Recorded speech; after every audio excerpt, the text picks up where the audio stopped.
Hey, hi everyone. Good morning, good afternoon, good evening, wherever you are joining in today.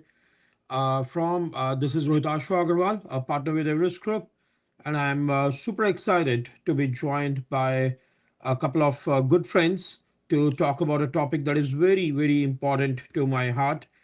Uh, for those of you who know me well, know how passionate I am about the global business services, the GBS model, how it has evolved, how strategic it has become in the larger scheme of global delivery models.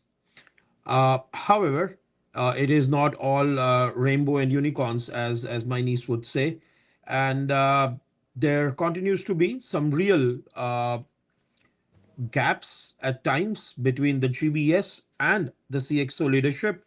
And we have been investigating that. We have been supporting companies fix that. And we thought about we'll talk about it a bit more openly today. So I'll shortly come and introduce my co-panelists today. I am based in London, traveling this week to US, so I'm dialing in from the beautiful city of Boston. We had a great game of basketball right outside my hotel window yesterday. The local team did well, and the entire city was green, so some great vibe. And the morning looks a bit slow, to be honest, comparably. And I know I have a very global participation today, so we'll talk about that. As you tune in, do comment in chat where you are dialing in from, just to set the context of this, and then how we are going to talk through the panel today. So many of our clients, literally in hundreds, who run a very successful GBS model. And we have some slides, so we may bring up some slides between, now. Kushagra, feel free to beam up the flow slide. Uh, but over last several years, this topic is not old. We actually started looking into it about 12 years ago. But many of our GBS clients, GCC clients in India, Philippines, have often raised questions that we get challenged despite doing well. We get challenged from our global leadership about what is the real role and what is the real value of the GBS. They do very well, but sometimes the full spectrum of role and value is not fully understood. So today we want to talk about why the GBS value perception matters. How can you measure it? Really, what do your CXOs think about you beyond the ongoing conversation, beyond the sentiment, beyond the feel good measuring mechanisms? How do you think about quantification of value becomes the next important topic, and then the final fix is how do you really communicate it very strategically. But again, we are going to talk mainly about the value perception, why it matters, how you measure it, and how does that inform your key strategy. uh, without further delay, let me request my panelists to introduce themselves. So, Kushagra, let me come to you first, and then Bill, over to you. So, Kushagra, tell us a little bit about yourself. Where are you dialing in from? Thanks, Rohit. Hey, everyone. This is Kushagra. I'm a practice director with the firm. Been with the organization for almost 7 years now. I'm dialing in from Gurgaon in the Delhi NCR region in India. Bill, tell us a little bit more about yourself, but also you have taken time out of your very busy schedule. I know you are traveling, so also tell us and our audience why this topic matters to you. Why are you here today? Yeah, so Bill Jolly, I lead GBS for Bayer, Bill, based you may out. be on mute.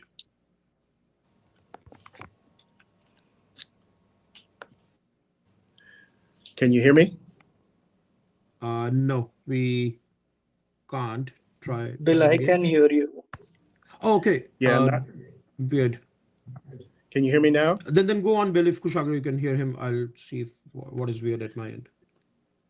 Yeah, so Bill Jolly, I lead GBS for Bayer, based in Germany. I'm currently traveling this week, so not at home where I work from Leverkusen, Germany, but in Munich at a workshop actually. And enjoy this space. I think it's a unique space in terms of how to deliver and enable enterprise value. So this is a passion area for me. In terms of the first question that Rohit asked, why does this topic matter? And it matters for a couple reasons. But for me, perceptions shape reality. And although many of our organizations do a lot to get feedback, and many of us struggle to really how GBSs and our GCCs are perceived broadly through the organization. So I saw this as a unique opportunity to uncover some of those perception components to really shape strategies, tactics, and otherwise as we move forward. No, brilliant. Completely agree with that, Bill. I just refreshed, so all technical glitches seem to have gone away for now. But I agree with you 100%. Perceptions shape reality. In fact, for the longest time, just to capture as you flip through the slide, also Kushagra, the the very common narrative in the industry has been GBS leaders know that there is a very strong value from the model. However, the enterprise leaders either don't agree or don't understand it fully. Uh, Anytime there is a question on quantifying it beyond the arbitrage, beyond the SLA, beyond the CSAT, there is a bit of a gap, right? And then people can understand why the processes are good, but what's the value to the organization? The feedback is mainly on sentiment, and we all know how quickly that uh, kind of dips. Your day-to-day CSAT, your ongoing NPS could be the best, but that major invoice that got screwed up in the last 3 weeks, and suddenly the sentiment is overwhelmingly that this is not working. So it can be pretty unfair at times. And lastly, the biggest question, the value of the GBS is rarely, almost never, articulated in terms of CXO priorities. So what we did, and Bill, thanks for being one of our early participants. What we did almost a year, 18 months ago, is we built a framework where the same survey assessment, in fact, you see a QR code at the top for those who may want to explore it later, a survey based GBS value perception assessment that the head of the GBS, their leadership team, and their most important counterparts on the business side, your CFO, your CIO, your CEO, if they are directly engaged with GBS, the BU heads, the regional heads, they can all take it, and we compare how the GBS leaders feel about the GBS and how the global business leaders feel about the GBS. And that is very rich information to work with, very insightful as we have seen. We'll talk more about it, but Kushagra, you have been playing a major role in building this assessment, in running this for many of our clients. Talk us more, talk us through it. What all do you cover, and what kind of insights did that give you? Yeah, yeah. So essentially, what we've seen is a lot of GBS organizations today are very good at measuring performance, but performance alone is not the key to success. Far fewer actually measure whether the enterprise agrees with that performance. Now, we designed this assessment to bridge some of that gap.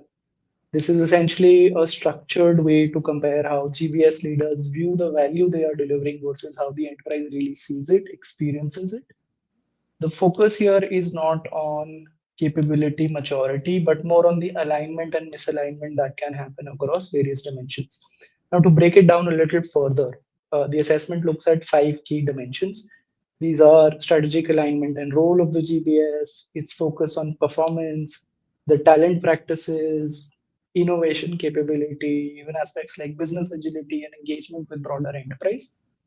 What makes this particularly powerful is the depth beneath these dimensions. It goes into sub-dimensions such as value proposition of the GBS organization. Does the GBS have enterprise buy-in? Is talent mobility a practice that is often seen as a credible uh, maturity lever for different organizations, right? What's the role being played by the GBS in digital transformation for the organization? So the broader implication here is we're trying to shift the conversation from are we performing well to more of are we being seen as valuable by the stakeholders who really define our future mandate. So that's what this assessment is truly about. And Bill, couple of questions, for you. So, what were your first reactions when you looked at this version of outcome for your own organization, but also when you look at the industry benchmarks that are being presented? And it is very interesting how sometimes, on a 5 point scale, we see almost about 10-20% of gap. Again, this will come to more light as we double click into the sub-dimension level. But these are some powerful gaps, and across companies, across sub-dimensions, these are funny gaps or similarities that emerge. But what were your first reactions, and how do you look at the industry data? So how does that help? Yeah, but before I go into that, Rohit, I definitely think, and just one word on how important I think this type of assessment is. And I do see it as an opportunity to hold the mirror up to the organization's face, right? And you might think you look like you look, but obviously, when you take a look in that mirror, it's an opportunity to reflect and confirm, but at the same time, discover some of the unexpected as well. So I think the power of this, and Cassandra, you mentioned it, it's beyond the classic means of looking at performance. If you think about NPS or customer satisfaction, most of those are based on performance on a spot perspective. But the importance of this is zooming out and really looking at the overall impact and the value piece. So really appreciate it from that perspective. So definitely it resonates me. What surprised me is that across most dimensions, the GBS leaders perceive themselves better than their CXO counterparts. I guess I shouldn't have been surprised, right? I mean, obviously we're closer to this. We all have visions and strategies that are ambitious, but that dose of reality in terms of how that resonates within the organization is that impact or that aspiration that we have is that impact being felt, which I think is a great reflection point to then think about your strategy and tactics to make sure that impact is more meaningful, specific to your organization. And every organization will be different. But again, Roy, to your point, I think there's some consistency from an industry perspective as well, where we as GBS leaders or GCC or enterprise leaders rated ourselves higher than our counterparts in the C-suite. And before we even deep dive into it, well, just generally, one is of course the inherent bias that all of us humans have, right? We are close to it, so either we know better or we assume we know, the real struggle, the real value. But anything you picked up that why are we consistently feeling we are better as GBS than the enterprise? So what creates this? Is it as simple as human bias, or did you think about more reasons? Yeah, I think there's some natural human bias in that, and at the same time, there's this proximity of living and breathing it, and it gets back to this aspirational view that we all have as well. And so, as I said, I'm not surprised that there was this that we were higher in our rating Mhm. than our C-suite counterparts, our stakeholders, our major stakeholders within our organizations. And I don't think that's a bad thing, right? I think if it was the opposite, I would be concerned as well. So if we undervalue the impact that we can potentially have, the ability to grow, or where do you go from there?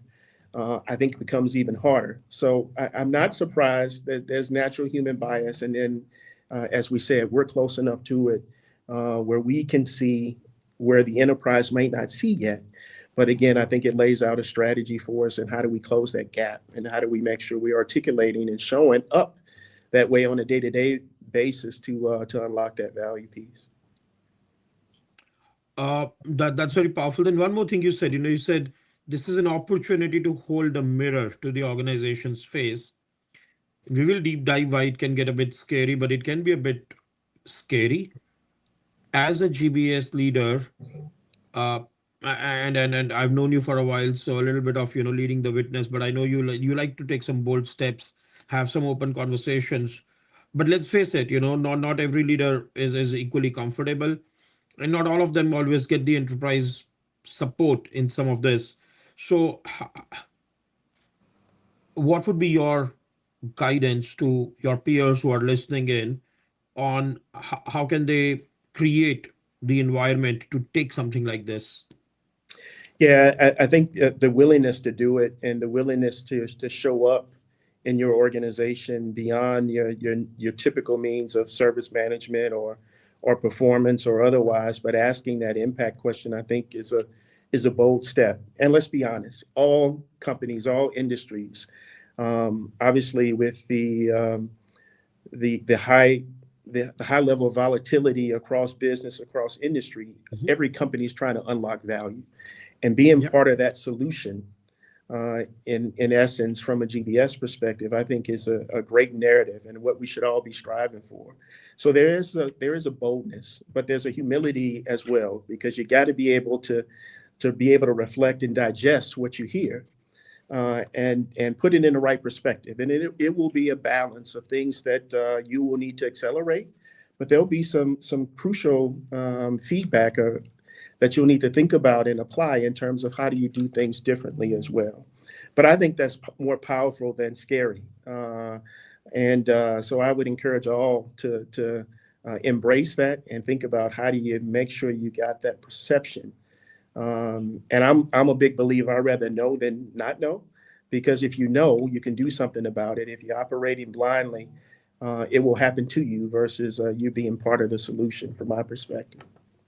So in a way, it's an opportunity to control the narrative on what is inevitable. That's fair. So Kushagra, tell us a bit more about it. Again, you have summarized the analysis pretty simply on one page, but there is a lot more that goes into it. Of course, we want to keep it live discussion. Don't want to make it a very detailed presentation, but tell us a bit more about it. What's underneath this analysis?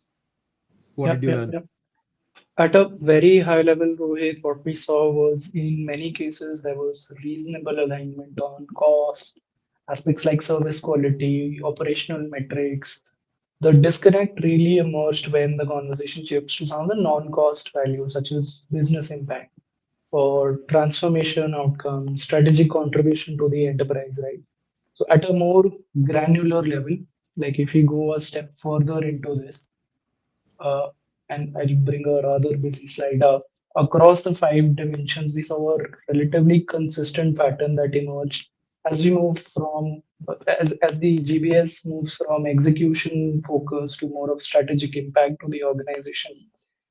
First up, when we talk about strategic alignment, GBS leaders increasingly view themselves as partners in shaping enterprise strategy. However, enterprise stakeholders often still anchor GBS in an execution focused role. Now, this creates a structural ceiling on influence regardless of the capability that resides in So, the GBS Kushagra, organization. if I may interrupt, just as you Yep, talk through your findings, when I look at the slide, what I'm looking at is the green dots are the GBS scores, the blue ones are the industry scores, and the green is further from the blue one, which means that they are thinking higher of themselves. So the closer you are to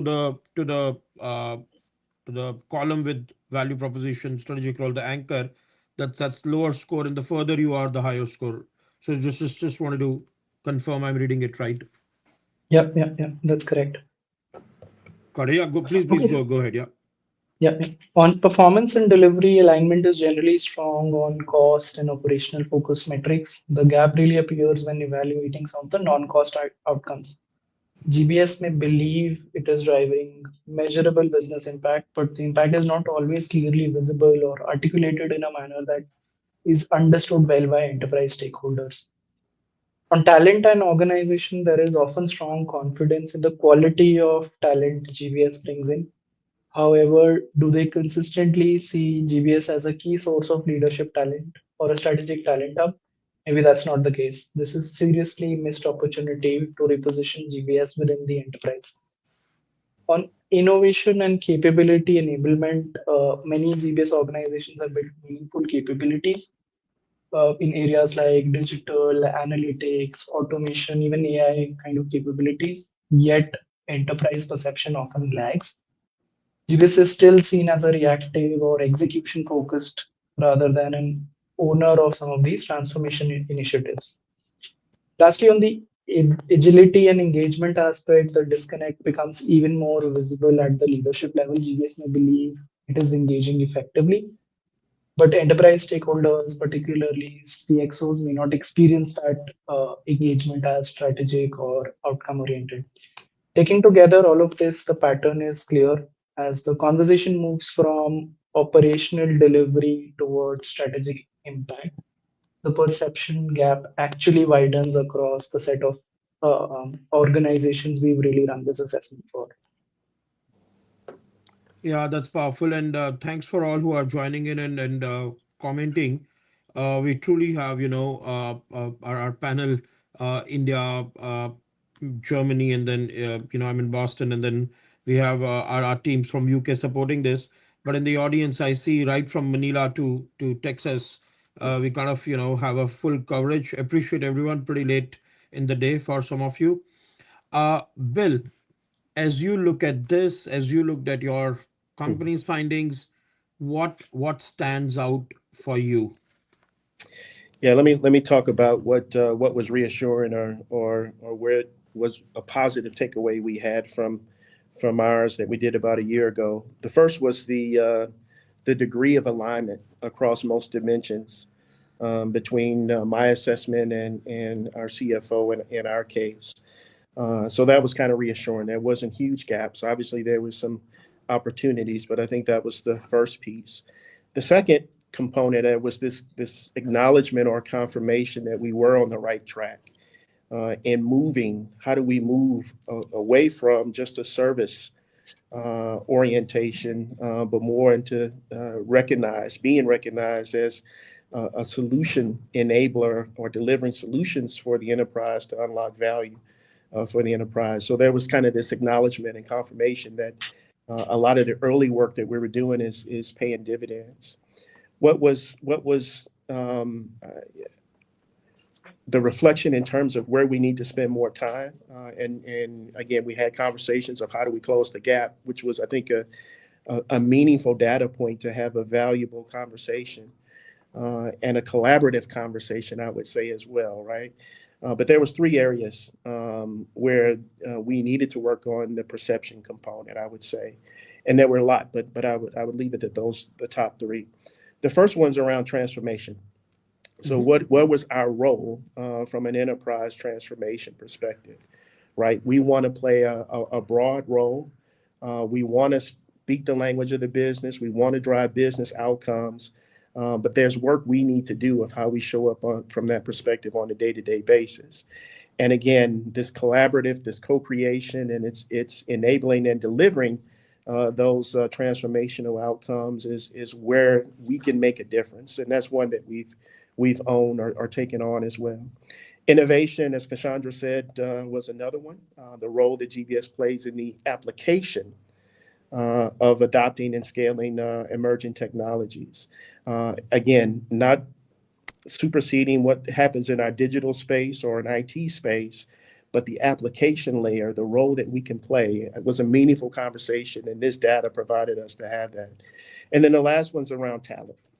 And it's how the takeaway for me is how do we get recognized and how do we leverage GBS as a talent hub for developing enterprise leaders?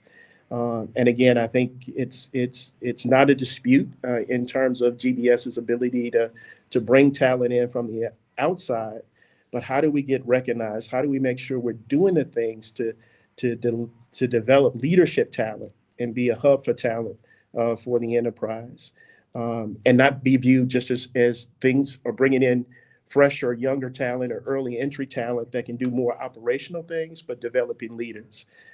So that's being kind of this destination, if you will, for leaders within the organization to spend time in GBS. And my leadership team, we're thinking about that as well. Yeah. And then that's very powerful because a couple of things that stand out, just look at just correlating it to the broader industry thing. So the cultural alignment and leadership gap, clearly, that aligns. Hmm. That feeds probably into the second row, the strategic role in the enterprise. you said, how can you be recognized as delivering solutions, not just processing transactions to doing tasks? So I think it all kinds of converges. That's kind of makes a lot of sense. Well, the other part that probably was not a standout in your context, but I see that in the industry. So wanted to call that out as the performance and delivery excellence on some of the non-cost performance. Mhm. That is the key metrics that are not primarily cost related. There is a big gap on cost limited because I think everybody is monitoring that very carefully. But again, do those known cost metrics not get the attention? But they're really important. In fact, as we flip through this, uh, another key takeaway was that the most important stakeholders had a larger gap to the analysis as compared to the more junior stakeholders. Again, this assessment was only taken by senior stakeholders, but even within that bucket, we slice data many different ways to bring out more practical, actionable insights for our clients who take this. But what we wanted to show on this slide is that across the five key categories, if we compare the average of the GBS leadership score, what they rate themselves, to the enterprise leadership score, then if you categorize all those leaders into high, medium, low priority, and then you also look at some of the titles. This is example for one company, literally a Fortune 50, one of the largest companies in the world. But what stood out here, and that's what gets lost sometimes in aggregation on the previous pages, is performance and delivery excellence.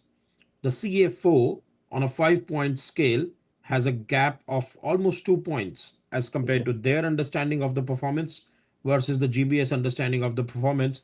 So, Kushagra, tell us more about it. What kind of learnings would you highlight here, and what else comes up in when you unpack this with specific clients? Yeah. So this was one of the most counterintuitive findings that we came across as we did this assessment for that particular organization. Uh, the highest gap existed for some of the more senior, highest priority stakeholders, and we believe there are a few reasons for this. So senior stakeholders typically have less frequent, less structured engagement with GBS organizations. At the same time, the kind of expectations that they might have are significantly higher and more focused on the strategic outcomes. Additionally, what we also see is GBS value is not always framed in terms of their specific priorities, whether that is financial performance, Mhm. growth, or transformation across activities. This creates a situation where the GBS, where the stakeholders who essentially matter the most for GBS evolution are often the least aligned on its value. It is less a reflection of what the actual performance is, but more of a reflection of how that performance is positioned and communicated to that stakeholder group. So this is a very important area for organizations to really look deep into. How are you really talking to your CXO audiences, your highest priority stakeholders? How are you keeping them engaged? How well aware are they of the initiatives that you are really taking up in your GBS organization? Got it. Hey, And then, Roy, then hey, Roy, can yeah. I add? And I think this is an important point Cassandra is highlighting, right? It's it's what we can do to make sure we have the right visibility and transparency, but it's what others say about GBS as well that gets it to the C-suite. Because many times it's not a firsthand experience that shapes this perception. It's escalations that they might hear about. It's pain points. So others telling the story and both the positive and what's not working or what's working Mhm. versus and what's not working and what did we do about it, I think is an important component, right? Because everything won't be perfect, everything won't go right. I'm a big believer it's also how you respond is a critical element as well. But many times at the C-suite, they won't experience firsthand. So it's what they pick up throughout their engagements with the organization is an important factor that you shouldn't lose sight of in your broader organization. I think that's very, very important, and I want to stress on that. So if I just look at the top half of this chart, right? Let's say the low priority stakeholder, nothing wrong. They are very important still. Nobody here is at the end of the day low priority in absolute terms, but just comparatively, they probably are closer to this. They probably are, experiencing day to day the good, the bad, the ugly, and their feedback is closest to the GBS leadership number. However, probably what you said, Bill, and this is speculation, the escalations they are making internally, the sentiment sometimes when things go wrong, as we humans do, we talk a lot when things go wrong. We kind of move on quickly when they are all okay. Pat on the back, all right, let's go. But something goes wrong. 1 week you're still hearing about it. 1 month still hearing about it. And as you look up, for example, on the second column, the gap 0. 0.6 increases to 0. 0.8, increases to 1 as you go up.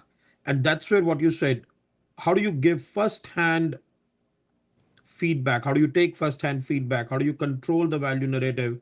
That becomes kind of very, very important. Uh, what is also interesting is I'm keeping an eye on the comments. We have people now dialing in from Brazil, South Africa, other parts of the world. Really exciting to see that. Truly, this topic is resonating all over. I would encourage our listeners to, share if they agree, if they have a different opinion, if they have a question for us, for Bill. Use the opportunity, post that in the comments as well. So some of this kind of becomes very important to double click on. I have a few more questions on this, right? But before we do that, just wanted to share, and then feel free to take down the slides, Kushagra. I would just remind, our attendees, if they want some of these slides, just comment in the chat, reach out to me, or Kushagra will help you with that. But you can see a QR code above or a link in the chat. You can use that to request. How do you take this assessment? We'll talk more about that later on. The most important thing that this assessment also did is what we are not showing here today is you can also see how different leaders in your leadership team are rating GBS. What is their perception? Where do they stand? So a lot of those comparisons really helped, right? Uh, we also analyze this data by business units, by regions. So sometimes that validates what people are feeling, but sometimes it also shows where the blind spot was and how that comes out. So, Bill, I want to come back to you and ask you, how did you act on the findings? What did you do? What changes did you implement? And looking back, what was it almost a month ago when you took the assessment, and then over the next few weeks worked on it. So looking back, what did you do with this, and what did you achieve? Yeah, and so it was a year ago, so mid 2025 when we took the assessment. And for me, the assessment was important because I had joined GBS about 2.5 years ago. And in the first 100 days, I kind of did, not as detailed as this, but I kind of did this pulse check across leadership in the enterprise to understand how we were perceived. And so doing this formal assessment a year and a half or so after that was quite meaningful Mhm. for me. And so for what we did with that, this served as one of the components of a strategy refresh exercise that we started in the second half of 2025, and one that we've defined how GBS wants to, again, enable and deliver enterprise value over the next 5 years. And we're in the midst of the implementation of that strategy now. But this was a critical component in terms of giving us a data point, giving us a real time perspective in terms of what the pulse of the organization, in addition to what we've done from an NPS or other engagement activities we do, which we're constantly doing, obviously, with leaders and with stakeholders and the like. But it served as raw material in terms of how do we shape our longer term strategy, which then plays out in terms of what are the midterm or the short term business outcomes that we can definitely influence, impact, and collaborate across the organization in a more meaningful way. Got it. And then how did you share these outcomes with your global leaders? What was the approach used? How did they react to it? Yeah. Particularly if you had to do something differently, if you faced any challenges, it'll be good to know about that and how did you counter that? Yeah. So a couple of things. One, obviously, and I view feedback as definitely a gift, right? And this was an opportunity for feedback from the C-suite. So having a detailed conversation and working through, as I mentioned earlier, in this collaborative fashion, where we need to focus, where we can move the needle, where there may have been a lack of understanding in terms of what was already in flight versus what we needed to start. So that was kind of the first piece. And then, Roy, thanks for you. You actually spent some time with my leadership team in talking through this as well, helping them, the leadership team, understand kind of the framework and the methodology, but also giving us food for thought in terms of not only what we need to do from a strategy standpoint, but how people can show up from a mindset, from an approach, and a behavior perspective on a day-to-day basis. Because that's the tangible thing that's something that you can act on tomorrow versus only thinking about this from a long-term strategy perspective. So your engagement and Everest Group's engagement with my leadership team was a critical element of that. Great. Just curious, when you initially proposed this to your CFO, uh, did they just say, "Great idea, let's do this"? Did they say, "Why should we do this"? Where was that, and how did you convince them? Yeah, it wasn't a hard sell at all. Mm-hmm. And again, I think with this journey of aspiration, of moving beyond the service piece and unlocking enterprise value and moving more in that solution orientation, including how do we use tech enablement or technology or disruption to accelerate kind of this journey as well. So there was always this commonality and this aligned view of Mm-hmm. of kind of the potential of where we can go. So doing this kind of pulse check is which I how I positioned it. Definitely after I had shared my first 100-day plan when I joined the my reflections, 100-day reflections when I joined the organization. So it felt natural. So it wasn't a hard sell at all. And again, as I mentioned, I think the humility and the boldness to ask for that feedback, I think, is an important piece. And I don't think any leader would push back. The way you guys positioned this assessment, I think it was short. I don't remember if it was 30 minutes or whatnot, and somewhere Yeah. in that time frame. And so it wasn't a huge time commitment, and there wasn't a lot of prep. We want the raw because we're dealing with perception, so you want the raw reactions more than anything. And so it wasn't a hard sell at all, and we were one of the first movers in this space, and I'm glad we did. No, you did. We are glad you did too. Kind of build confidence. We have had a very strong participation since then. I think in the last year, 80 plus clients have taken this. So very rich industry data library trends also starting to shape up. Kushagra, let me ask this to you as well. So it was not a hard sell for Bill, and Bill, you're lucky in that area. But Kushagra, in many clients, they wanted to do this, but they struggled to do this. So, what has been your learning, and if there is something about positioning this differently that helps, open this dialogue up and then kind of lean into it with a constructive mindset. So we've really proposed this study to a lot of different organizations, and the one key factor that we saw in almost all of those conversations was the fact that is the GBS leader willing enough to go the extra mile and really present what is the view that they want to show to their enterprise stakeholders. It takes a lot of guts to actually do that. A lot of organizations we spoke to were really thinking whether this is the right time to do it, Mm-hmm. whether we should be really engaging in something like that. Will it open a different, a newer kind of worms for them? So navigating through all of that is something that some of those leaders were able to do, and we're glad that we got participation from that many leaders. We have responses from close to 80 individuals. So grateful for all those leaders to take that leap of faith and be present in that situation. No, glad, and thanks for creating all the value. So, uh, Bill, is this something that you think you will take Mm. again? If so, how frequently? Yeah, absolutely. So definitely something I would take again. And for me, the interval was probably every 2 years.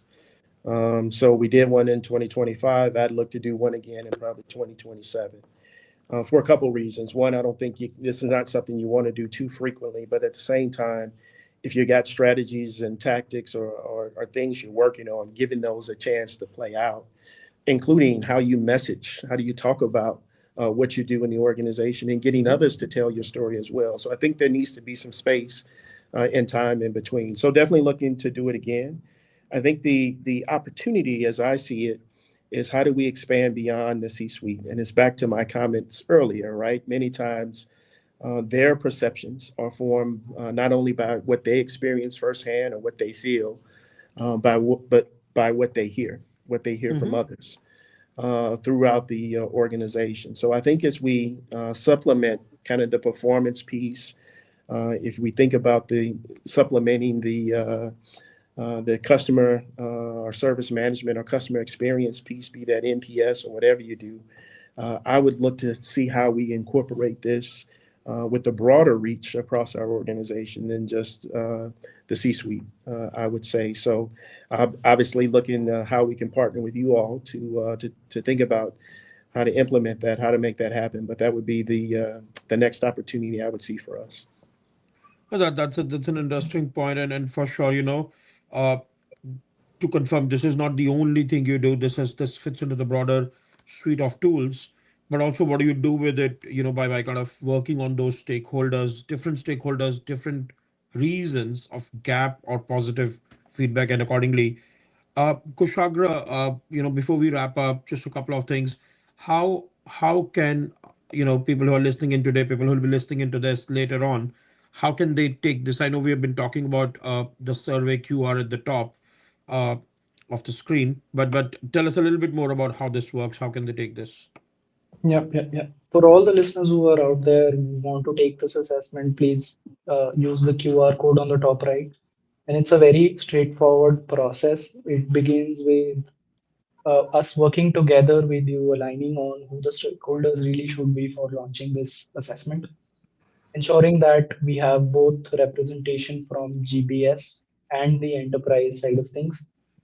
We work with the firms to manage that piece. After that key identification on both sides, we run a self-administered survey that really captures the inputs from the respective stakeholders on their own perception. This is a really straightforward survey.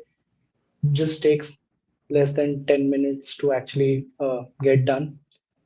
The next step is for us to really analyze the inputs and insights to identify where the perception gaps exist. What could be potential reasons for that? Doing that across dimensions, across subdimensions, and so on.